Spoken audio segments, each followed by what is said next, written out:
Hello and welcome back. In this video, we're going to be talking about indirect variation. Okay, another word that you'll often see for indirect variation is also known as indirect proportion. Now, what is it? Essentially, all this is just taking the idea of a hyperbolic relationship, what we studied in the previous videos with our sketching and all of that sort of stuff, and applying it to real world scenarios. Okay.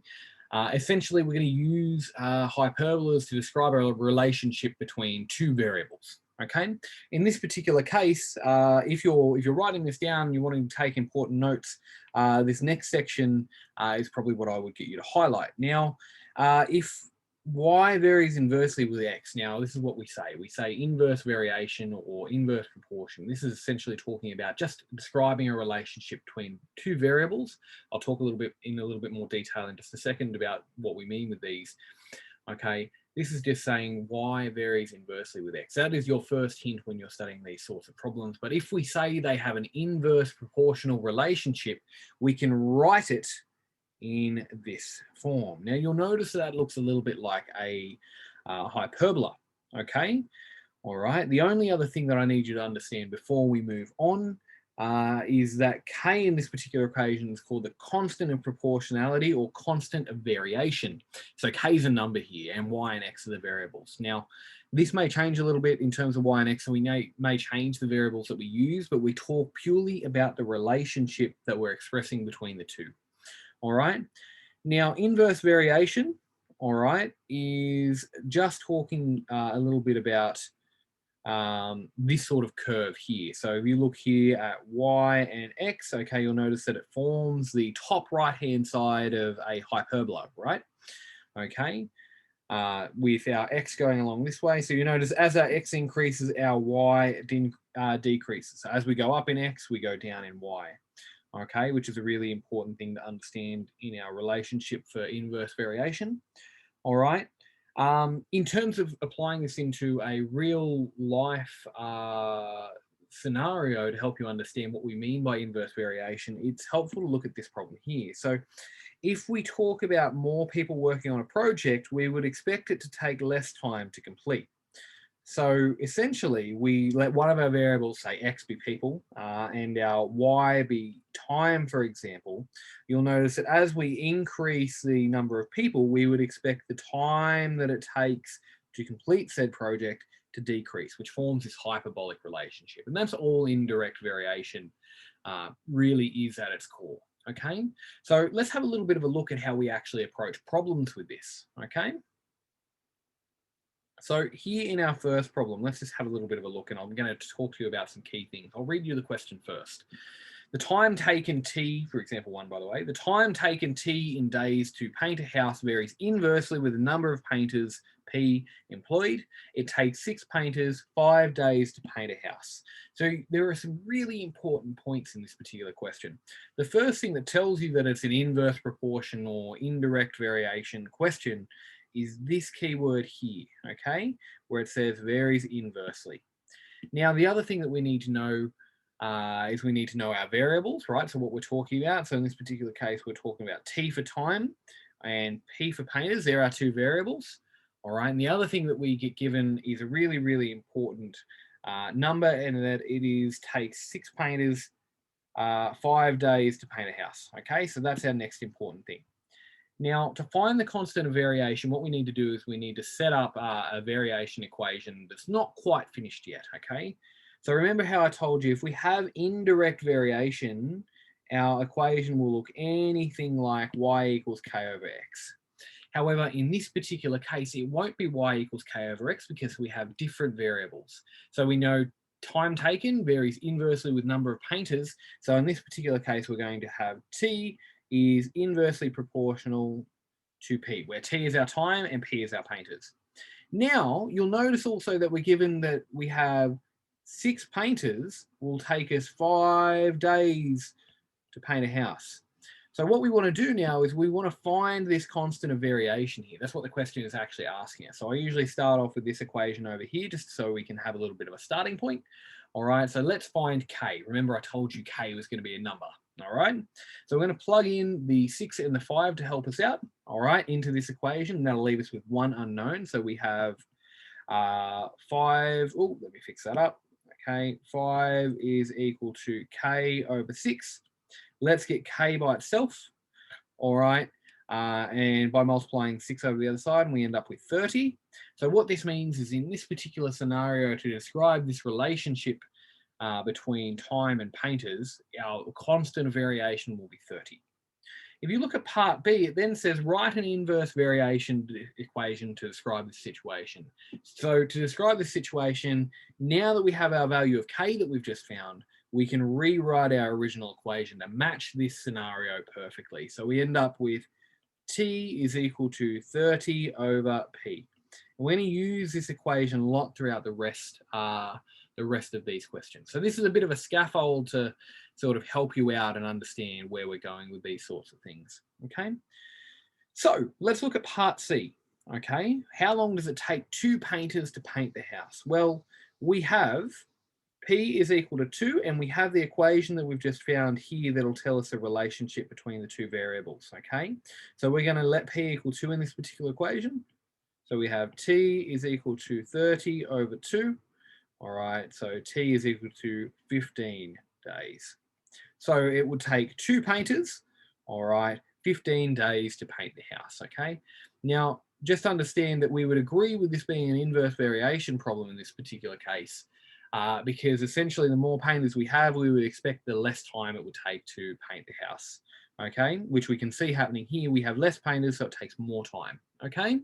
So we're just understanding that how the variables change with each other. Now, part D, how many painters does it take to paint the house in 3 days? In this particular case, we're given a time value instead of a painter value. So T is equal to 3. We're going to use our equation again, T equals 30 over P, and we're just going to substitute in to find the number of painters, okay? So we end up with 3 is equal to 30 over P.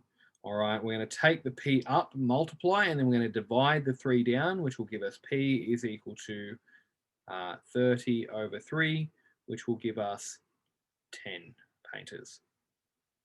Okay, so it would take 10 painters to paint the house in 3 days, okay? Now, that's essentially sort of how we do most inverse variation problems, just understanding what's going on, but sometimes we need to understand what the scenario would look like. So in this particular case, our dependent variable would be the time, okay? So that would go on the y-axis. Remember, we're drawing y equals k over x, but instead we have t equals k over p, okay? All right. And we would have, oh, my apologies, and then we would have P on our horizontal, okay, and it's useful just to write in our variables on the axes as well, okay, time, days, all right, and we know that because it's an inverse variation problem, we're going to have what looks like a hyperbola for our graph here, okay.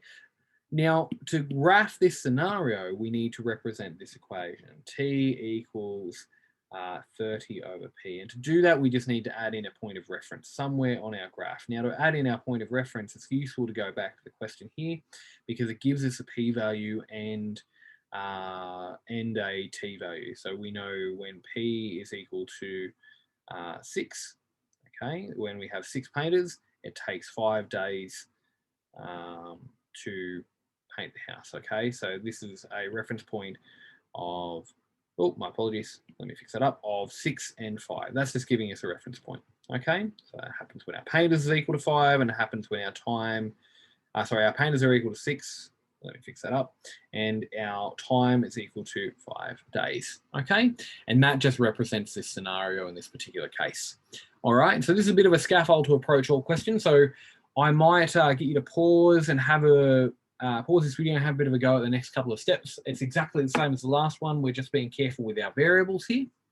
All right, so you give it a go before I do, but I'm going to take you through it now, okay? So this is an inverse variation problem again, all right? We know this because of the words varies inversely. Now let's look for our variables. So we have time taken in hours, all right, and we have average speed. So our variables in this particular case are going to be T for time and then S for speed, Okay, and I'm just going to define it because it's inverse variation. We know we're going to have it happening in the form of time equals k over s, just like that y equals k over x. And I know logically this makes sense for it to be an inverse variation problem because as my speed increases, I would expect the time taken to complete a trip to decrease. Okay, so it takes 5 hours to complete a trip traveling at 68 kilometers per hour. So 5 hours at 68 kilometers per hour. Now, they're the important numbers that we are going to use now to find our k value for the constant of variation. All right, so we know that t is equal to 5, okay, and that our speed, okay, let me just fix up that 5, our speed is equal to 68 kilometers per hour. All right, so now what we need to do is we're going to find our k value by substituting those in. So 5 is equal to k over 68. I'm going to multiply up by 68 to give me k is equal to 340, and that's our constant of variation or constant of proportion. Okay, now we can write our inverse variation equation now that we have our k value, always finding that k value first so we can use it to solve the problem. All right, so now we have this. So t is equal to 340 over s. And now we can use this equation here to go and solve the rest of our questions. Okay, so what is the time taken for a trip with an average speed of 34 kilometers? So in this particular case, we let speed equal 34. We're going to use this equation. All right, and now we're going to try and solve it. Okay, so therefore, we have t is equal to 340 over our speed, which is 34. So t is equal to 10 hours to complete the trip. Remember that our speed units is up here in hours. Okay. In the next part, we're going to have what speed is required to complete the trip in 4 hours. All right. So in this particular case, we let t equal 4. We're going to use our equation again. So 340 over s. Okay, so therefore we have 4 equals 340 over s. Now, whenever we're finding the denominator, it's a little bit more tricky, okay? But essentially we are just switching the denominator and the left-hand side because we're multiplying up by the s and then dividing through by the 4, which will give us s equals 340 over 4, which would give us s is equal to 85 kilometers per hour. And that's how fast we would be needing to move to complete a trip in 4 hours. Okay. Now graphing it again, all right, it just comes down to graphing this relationship here, 340 over s, okay? Okay, so our speed is going to be our independent variable because our time depends on our speed. Okay, so we put speed in kilometers per hour, and this would be our time in hours. Okay, let me fix that up. All right, now we know it's an inverse variation problem, so it will look like the top right half of our hyperbola when we graph it. And now we just need to add in a point of reference somewhere on here. Again, going back to our question, our time takes 5 hours. All right, and our speed is 68 kilometers per hour, again from this particular section of the question. All right, and that gives us a really, really good point of reference. So just going down here, okay, we have 68 and we have 5, okay, which gives us a point of reference of 68 and 5 to describe this scenario. Okay, now that's about it for inverse variation. There are some HSC questions you can have a little bit of a look at and a little bit of a play with. All right, but that is essentially the crux of understanding how to approach these problems. So in terms of inverse variation, find the k value first after you've written out the basic relationship, create the equation, solve the problem, and then answer the question are your steps that you go through each and every time. Okay, thank you very much.